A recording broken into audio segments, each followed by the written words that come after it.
Alô, galera ligada no Moto Circuito. Hoje no Clube da Moto, a gente foi visitar a Federação de Motoclube do Rio de Janeiro. O papo com o presidente Montenegro foi muito top. Rolou que rolou bacana. Então, se liga aí e roda a vinheta.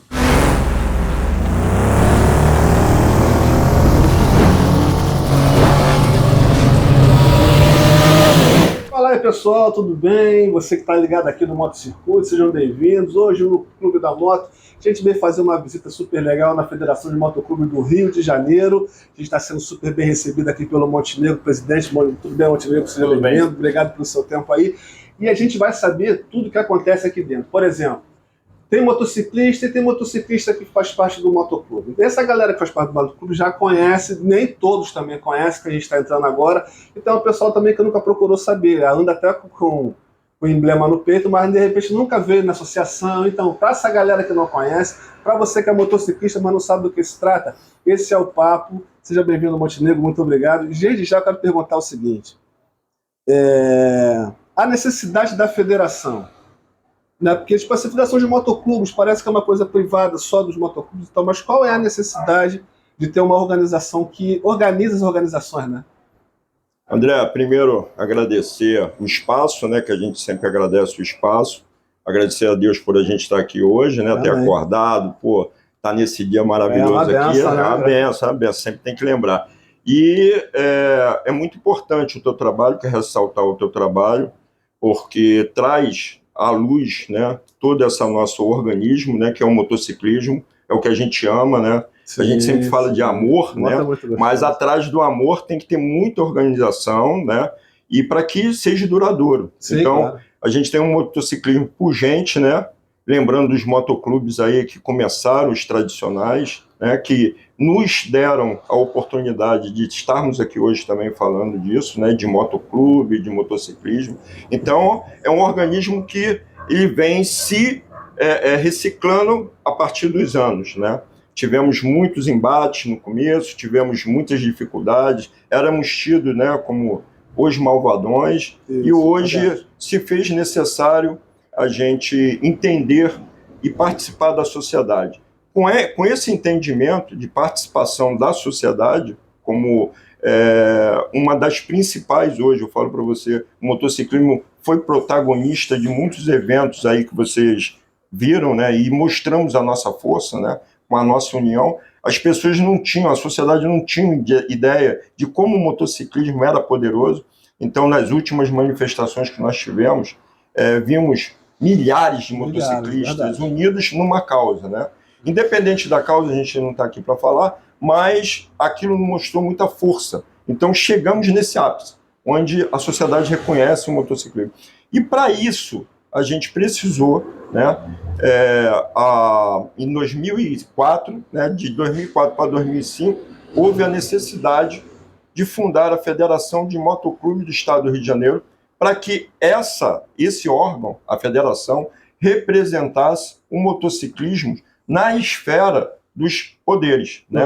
Então, foi o link que foi necessário entre os motoclubes e o governo. Então, a partir desse momento da criação da federação, a célula máter, né, a nossa regra básica, única, a principal regra, é que nós somos os interlocutores entre a vontade dos motoclubes e a representatividade através da federação no governo. Então, hoje a gente está representando os motoclubes no Estado federal, no estadual e no municipal. Então, hoje, a federação é reconhecida e respeitada nos 3 estágios de poder do governo. Então, nós temos como desenvolver e ajudar, né, ao governo federal, através do parlamento, onde a gente hoje faz parte desse organismo, a gente é escutado nas câmaras temáticas, a federação sempre é consultada em relação a tudo que é lei sendo elaborada, né, que toque no motociclismo, que tem a ver com a moto. Então é tirada como um estudo, na verdade? Nós, na verdade, estudo não, mas nós fornecemos para eles dados, e além de dados, nós damos a nossa interpretação da lei que eles querem colocar. Isso é levado em conta, assim? Muito levado em conta. Isso, tá vendo? É uma coisa que eu não sabia. Eu não coloco como interferência, mas Não, eu coloco sim. como um momento onde a sociedade, né, a nossa sociedade, né, de motociclistas é escutada através da federação, correto? Isso, não preciso dizer para você que foi um trabalho de anos, né, até a gente conseguir chegar nesse patamar de seriedade. Você tem mais ou menos uma ideia? Vocês começaram todo esse movimento em cima de uma luta, não foi? Foi. O que aconteceu? Só para a gente bater historinha, em meados de 2000, de 2000 até 2003, 2004, nós, e ainda continua, nós tínhamos uma luta chamada MIP. Formamos um grupo chamado MIP, Movimento de Isenção ao Pedágio. A gente lutava por moto não pagar pedágio. Sim. Pela condição de que gasta pouco o asfalto, são duas rodas, não ocupa muito espaço, enfim. Nós temos ainda essa luta, né? Essa campanha de movimento de isenção ao pedágio. Fizemos um movimento gigantesco, culminou com a paralisação da ponte de Niterói. Paramos a ponte, levamos milhares de motociclistas, vou te falar aí, mais de 1000 motos para a ponte, paramos a ponte, no sentido de que não paramos a ponte literal, né? Fizemos uma tartaruga no pedágio, levamos moeda para pagar o pedágio. Isso é um movimento lícito, né, de forma correta. Movimento lícito. Mas ali, infelizmente, os líderes do movimento foram perseguidos, né, pelo Estado e pelo governo federal e pelo governo estadual, porque a ponte é uma via, né, federal, é uma via que tem uma importância, né? E naquele momento os líderes foram perseguidos pelo seu CPF. Então foram, na verdade, prejudicados naquele momento. Foi uma briga completamente desleal, né? Exatamente. E por causa disso, a gente viu a necessidade, né, consultando os advogados e tal, de legitimar aquelas campanhas através de uma federação. Né? Uma das principais vitórias da federação nesse sentido político? No sentido político é a gente ter sido chamado várias vezes para estar em plenário, né, participando na Câmara, deputados federais, na discussão do CTB. Nós discutimos o CTB, o novo código, né? Nós discutimos desde o primeiro momento até a sua implantação. É inteligente do governo pegar né? Ele acaba pegando na fonte os problemas e as soluções. Porque é inteligente a gente entender que só um motociclista pode estar falando sobre uma legislação, porque nós vivemos ela, o dia a dia. Então, se o legislador, que não tem contato nenhum com moto, ele se acha capaz de fazer uma lei... E a gente vê isso pra caramba, né? Irmão, várias leis muito absurdas. É bom até para o nosso público saber, a federação bloqueou, através dessa proximidade com o governo, principalmente federal, que é o que nos cuida importante entender que quem legisla sobre trânsito é o deputado federal, tá, gente? Não tem nada a ver com o Estado, não tem nada a ver com o município isso, tá? Os caras fazem mais aqui no Estado e município, eles na verdade, organizam o trânsito, mas a responsabilidade de lei é com o deputado federal. Então, por isso que eu falo muito da Câmara Federal, tá, gente? E é importante vocês saberem que a federação bloqueou várias leis absurdas, como colocar placa nas costas do motociclista e por aí vai. E vou te dizer, todo dia aparecem leis absurdas em relação a nós. E com pretexto de nos proteger.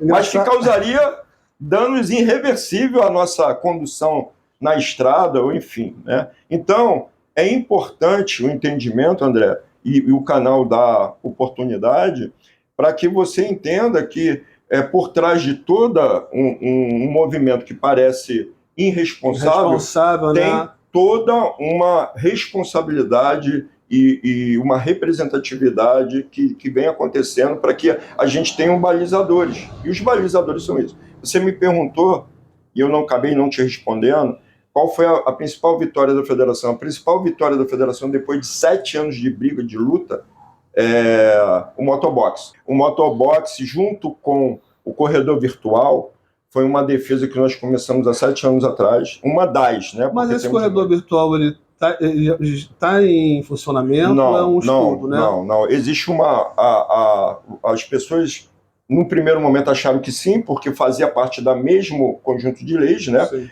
O corredor virtual era um adendo ou era o principal, a cereja do bolo de uma das alterações do Código do CTB que vinha corredor virtual e motobox juntos. Sim. Na verdade, era um conjunto que foi desmembrado, tá? Quem desmembrou foi o nosso antigo presidente, porque entendeu que o legislador colocou uma pegadinha de caça-níquel ali na questão do corredor virtual. Por quê? O corredor virtual, ele balizava no momento que o trânsito pare, Sim. esteja parado, os motociclistas ocupariam o último corredor da esquerda e a 40 km por hora. Então, o legislador aproveitou esse 40 km por hora e colocou uma multa em cima das motos que passassem, por exemplo, acima de 40 km por hora. Então, o administrador, que na verdade foi o presidente, vetou essa questão, e quando vetou essa questão, acabou vetando toda a redação. Sim, porque sai tudo. E aí ficou só o motobox, que é aquela faixa de retenção. Isso aí era para pagar a obra. Exatamente. E o corredor virtual, André, nada mais é do que nós já fazemos. Mas existe. Sem custo de implantação. Mas tem vias já que funcionam, corredor. Já. Tem vias que não é que funcione. Está sendo feito, né, através de um estudo, umas linhas longitudinais. Uma seletivazinha onde baliza o motociclismo e baliza os carros. Se você andar pela cidade, você vai ver uma linha tracejada que, se você botar a tua moto ali, você vê que tem um espaço certinho da sua moto ali ocupar. Mas que isso é só um estudo. Porque a implantação do corredor virtual não custa nada. É só uma questão de legislação. Você incluir no CTB o texto que a gente já faz. Lembrando também, explicando de uma vez por todas, não é proibido o corredor. Mas, infelizmente, também não é regulamentado. Então, fica no limbo. Então, se for andar no corredor, anda esperto para não bater em ninguém, não arrumar problema. Porque aí você vai passar e ninguém vai te ver. Exatamente. Falando um pouquinho agora de motoclube. Você veio, quando você estava nessa questão que foi fundado, tudo, você fazia parte de um motoclube? Sim, até hoje. Dragões Independentes Motoclube. Todo mundo conhece. O que te mostrou assim, eu quero participar desse negócio? Em 1989, né, eu era militar nessa época e tinha uma paixão, que eu já sei que é a mesma sua, de CB. Então, a minha paixão foi a CB e eu já, né, no tempo do quartel, pela minha formação mecânica, eu já fazia a minha moto, fazia a moto de alguns irmãos e tinha um contato muito com um mecânico no MEA chamado Jaime.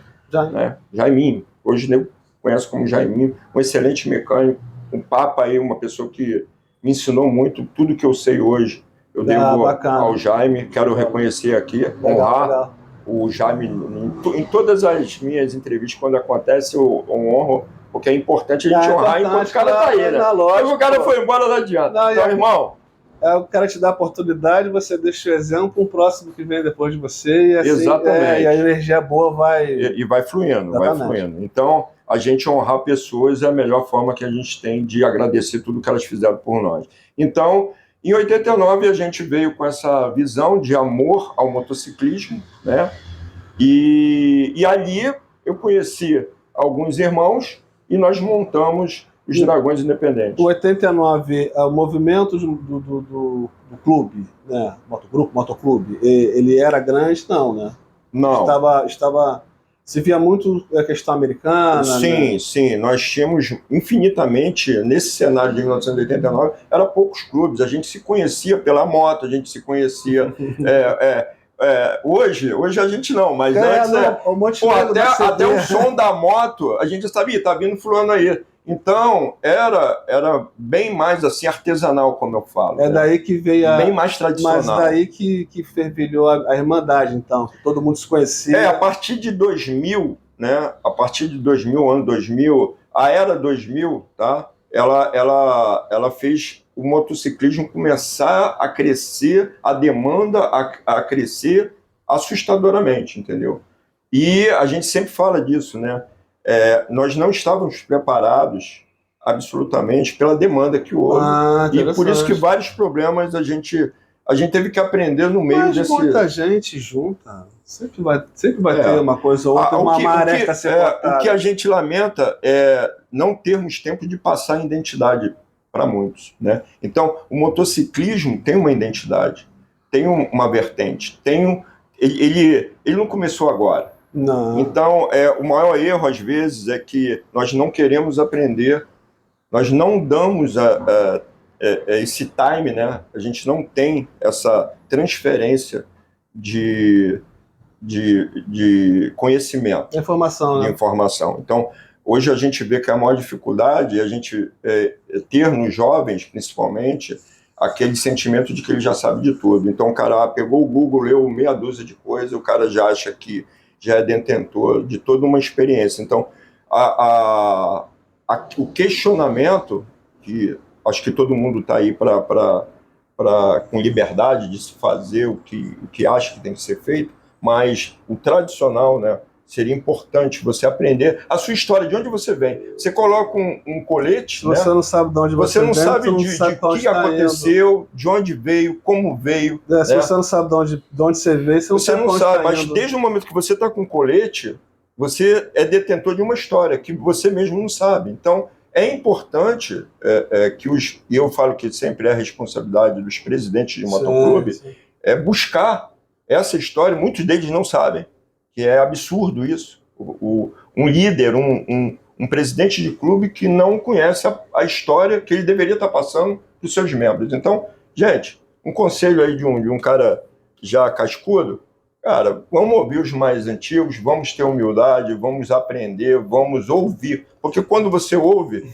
você tem condições de multiplicar. Existe uma diferença muito grande entre a irmandade, eu digo em termos de sensação de irmandade, de sentimento, da galera mais antiga, dos motoclubes mais antigos, não dos motoclubes mais antigos, mas tipo assim, eu vejo que a minha geração, por exemplo, muitos se aposentaram, outros infelizmente faleceram, outros já não aguentam mais pegar a moto, já está de saco cheio, e a galera nova vai assumindo.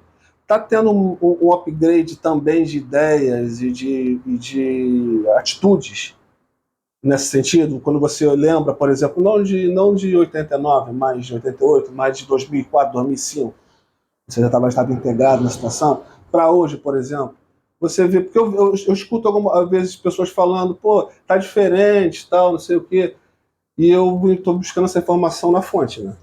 Que bom que está diferente, que bom que a gente consiga ver. Que nem sempre o que eu escuto é positivo, tá vendo? Não, mas a gente tem que olhar com ótica positiva, porque o motociclismo ele vai evoluir, e tem que evoluir, e tem que oxigenar, como eu falo. Dentro do nosso clube a gente fala de oxigenar. Então, as novas ideias, os novos, eles trazem novas ideias, novas perspectivas, novas atitudes. Agora, isso tem que ser atrelado, geralmente, e eu te digo que é balizador você entender, por exemplo, como é que um organismo, tipo um motoclube que está aí há 40 anos, continua mantendo o mesmo posicionamento, a mesma regra, correto? Com ideias diferentes. Então, você pode oxigenar. O problema não é você ter atitudes e ideias novas. O problema é você sair fora do contexto. Então, você pode manter o tradicional, você pode manter a linha, você pode manter as regras, mas você pode oxigená-las. Você pode fazer elas melhores. Você pode evoluir. O motoclube que não evolui, ele morre. Ele morre. Então, nenhum tradicional, né, o motoclube que a gente coloca como tradicional é aquele motoclube que segue a sua essência. O que é ser tradicional, Montenegro? Cara, não tem regra fixa. Não tem regra, né? É verdade. O que nos difere é o nosso cunho. O motoclube nasceu para um cunho, né? Para que tem um motoclube? A grande pergunta que eu sempre faço embanando a galera é o seguinte, cara, o presidente vem conversar com a gente aqui da federação e eu sempre faço a mesma pergunta. Já é Quem me conhece sabe que é de lei escutar. Irmão, tá, mas qual o cunho do teu motoclube? Aí o cara, cunho.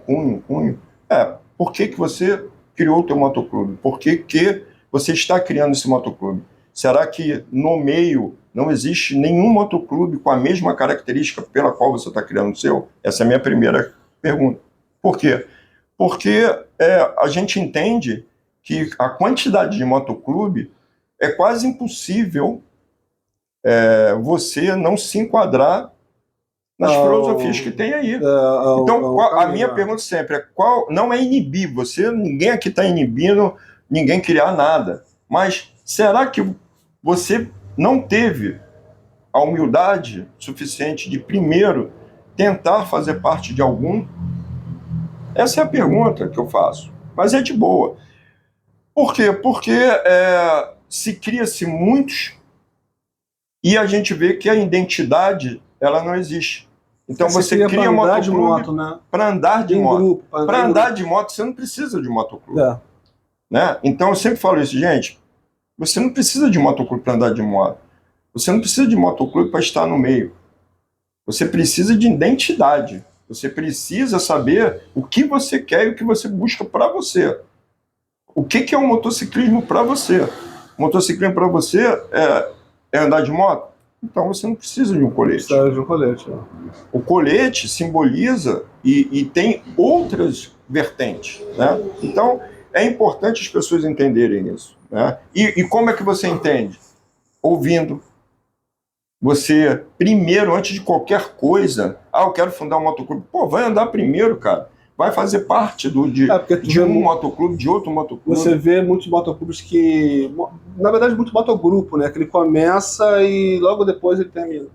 Milhares. Porque você começa a andar de moto aí matou aquele tesão de pegar uma estrada com o pessoal. Sim. E começa a ir parando, vai parando e acaba acabando. Acaba acabando, redundante. Porque você vai entender que o organismo, ele do dia a dia, é pesado, às vezes é fatídico. Te consome. Porque se você faz um motoclube que você não tem nenhuma responsabilidade, ou um motogrupo, não, discordo, motogrupo também tem. Tem menos regra? Tem menos isso? Tem, mas... Não, eu digo só pela questão não numérica, porque eu entendo que tem que ser tão quanto o outro, nas regras, enfim. Sim, você tem que entender que quando você reúne pessoas para andar em grupo, já é uma responsabilidade. Já é uma responsabilidade. Você colocar 5, 6 motos aí na rua e andar junto, você já tem que ter uma responsabilidade. Você tem que saber andar em grupo, você tem que saber parar, você tem que saber se colocar na via. Você tem que discutir previamente, né, que a gente fala aqui, um briefing. Você tem que ter um briefing antes para saber para onde você vai, onde você vai parar. Então, olha quanta coisa a gente já falou aqui em poucos minutos do que seria a responsabilidade. Então, imagina as outras. Então, você ter um clube ou ter um grupo que você não tenha nenhuma responsabilidade, eu não entendo isso. Eu não consigo entender. O que me faz lembrar de que para que você chegue no organismo motoclube,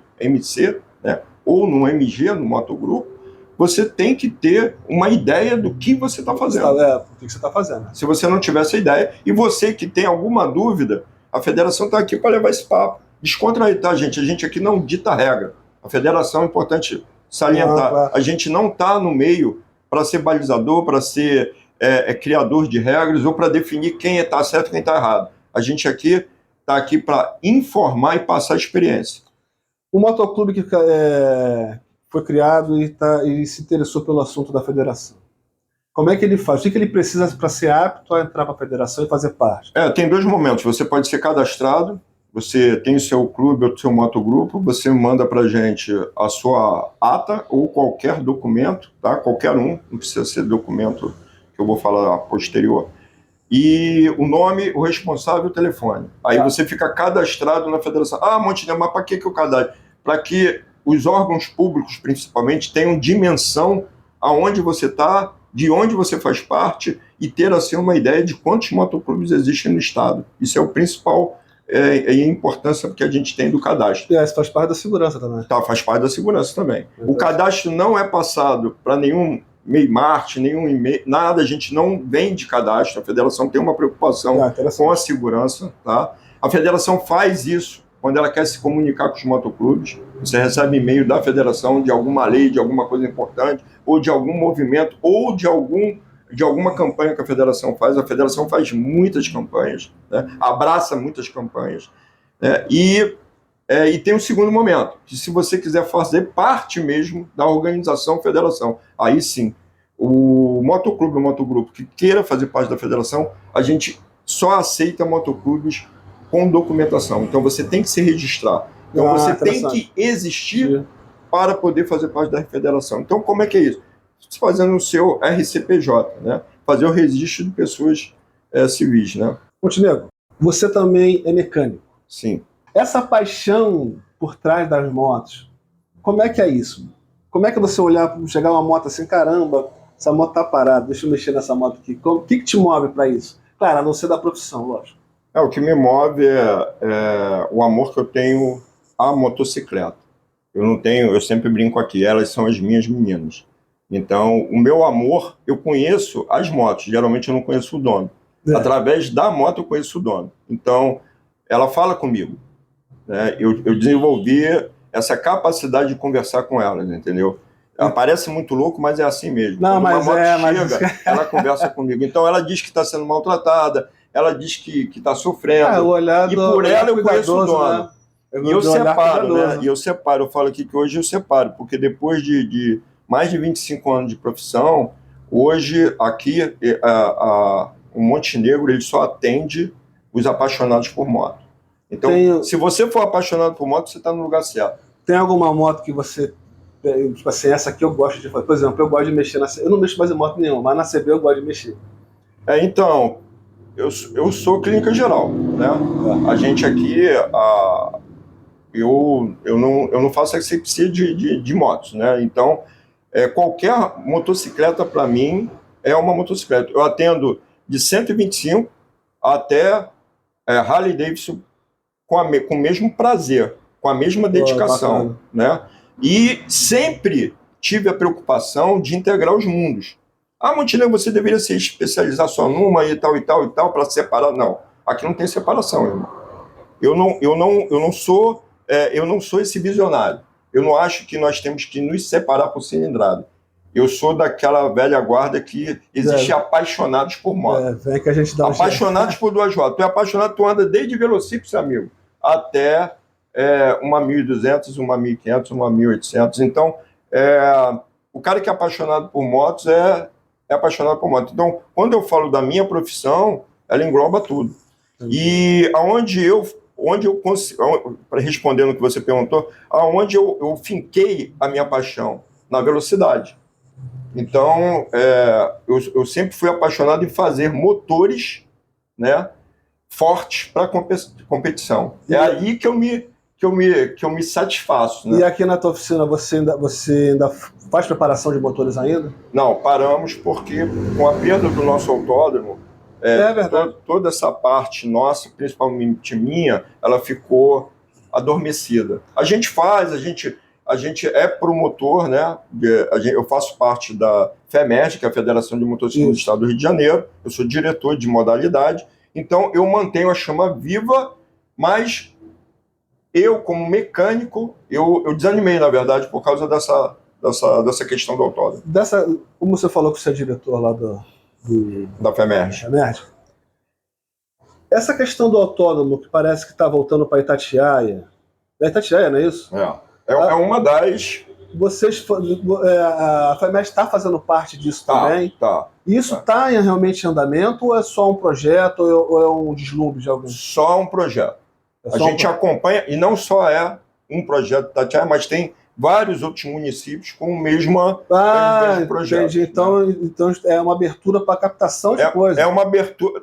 Na verdade, a FEMERG está aberta para qualquer tipo de ideia. Não, eu digo a questão do Estado em si, do autódromo. Então, a questão do autódromo ainda não é uma vontade política. Infelizmente, eu tenho que dizer o que é real. Não, claro. A realidade é que desde o momento em que nós tínhamos uma vontade política, né, a gente teve todo um processo criado pelo município, né? Na época do Crivella. Tivemos toda uma legalidade feita para ter o Autódromo Deodoro. Isso. Uma vontade política que uniu município, estado e governo federal. Mas tivemos um embate desleal na situação que, vou te dizer, quem estudar o assunto é ambiental, porque não tinha nenhum propósito, a não ser político naquela época, de você chamar uma área que estava totalmente degradada de floresta. Então, se chamaram uma área que era de uma área de tiro do exército, uma área contaminada por bombas, que era utilizada justamente de um campo de tiro como uma floresta. Então, esse foi a pilar de ter morrido. Foi a pilar de não termos autódromo hoje, agora, no Rio de Janeiro. Porque foi passado que seria um problema ambiental grande, que mataria, enfim, sabe como é que é? Isso tudo é político. Eu vou trazer à luz a questão principal. Vou repetir aqui para você. O local onde ia ser construído o autódromo era um campo de prova de teste de tiro do Exército. Tanto que foi para que tivesse conseguido todas as licenças para construção do autódromo, teve-se que gastar um dinheiro federal muito grande para poder descontaminar aquela área. Então, olha o entendimento. Se aquela área era uma área contaminada por bombas, uma área utilizada para tiro, já por que nós temos que entender que aquilo era uma área ambiental chamada de floresta? Vendo por esse lado, é nítido que teve uma má vontade. Teve qualquer coisa a não ser uma briga política. Isso então quer dizer que, na verdade, não tem nada em andamento. Nada em andamento. Então, quando se perdeu aquele momento, porque tínhamos a empresa, tínhamos a licitação, tínhamos a vontade política de fazer o autódromo em Deodoro. Não era o melhor lugar e tal, várias discussões aconteceram, mas tudo bem. A questão principal, voltar a ter o autódromo. Sim. E numa condição excelente, onde a gente unia várias empresas do ramo, escolas técnicas. Parece que ia ter até um projeto para Cross ali, né? Não, todas as modalidades de moto estavam contempladas, de carro e moto. O autódromo ia ser construído tanto com a visão do motociclismo quanto a visão do automobilismo. Então, uma pista maravilhosa. A FAMED consegue fazer torneios fora do estado? Estamos fazendo. Porque aqui na capital, não tem como. Nós temos um autódromo que ainda não foi homologado por questão técnica em Campos. Temos um autódromo em Campos, mas ele, por uma questão de dimensionamento e de segurança, ele não foi homologado. Tá? Fazemos alguma coisa pontual lá, fazemos, mas ele é muito limitado ainda. A gente está precisando crescer esse autódromo, precisamos do poder público lá de Campos, mas é um trabalho muito árduo, porque não tem vontade política. E aí a gente fica fazendo hoje em Potenza, Sim. que é em Minas. Então, o campeonato estadual do Rio de Janeiro, hoje está sendo levado para Minas. E a gente acaba contando, quero agradecer a Federação de Minas por acolher a Federação do Rio de Janeiro, obrigado por esse momento aí de vocês acolheram, e a gente está podendo fazer. Agora, os nossos pilotos têm que sair daqui do Rio fica mais caro, até Minas, né, e fazer. Fica mais caro, mais complicado, mais cansativo. Exatamente. Cara. Precisando de qualquer tipo de trabalho na moto, pode vir aqui. Com certeza. Pode procurar uma federação. É a Avenida Maracanã. 377. 377 no Maracanã, é praticamente em frente ao Maracanã. Além de você vir curtir, além de você vir bater um papo, conhecer a sede, ainda vai consertar tua moto e vai ver um bairro maravilhoso. Montenegro, te agradeço muito pela presença aqui. Eu que te agradeço o espaço, tá, gente? O espaço acabou sendo um espaço político extremamente esclarecedor. Foi ótimo. E olha que tem muito papo, né? Não, exatamente. E eu fico o convite para os próximos vídeos, que o Motocircuito está se reformulando em questão. Reformulando não, ele está crescendo em questão do vídeo. A gente sabe que o Motocircuito ele é uma revista eletrônica já tem bastante tempo, né? A rádio de rock também já tem um bom tempo no ar, e agora a gente está fazendo esse upgrade para trazer esse tipo de papo, né? Que no rádio talvez seria cansativo, mas aqui você consegue ver como a gente é feio e acaba ficando até o final. E isso vai crescendo com a ajuda de vocês, com a ajuda do Montenegro, com a ajuda do grande Edu também, que só mexe CD, essa galera tá aqui no Motocircuito. Gente, um beijo no meu coração, agradeço a todos. Montenegro, deixa eu apertar mais uma vez a sua mão. Muito obrigado pelo espaço. Obrigado. Venham conhecer a federação. Você que só anda com o emblema no seu colete, venha saber por quê.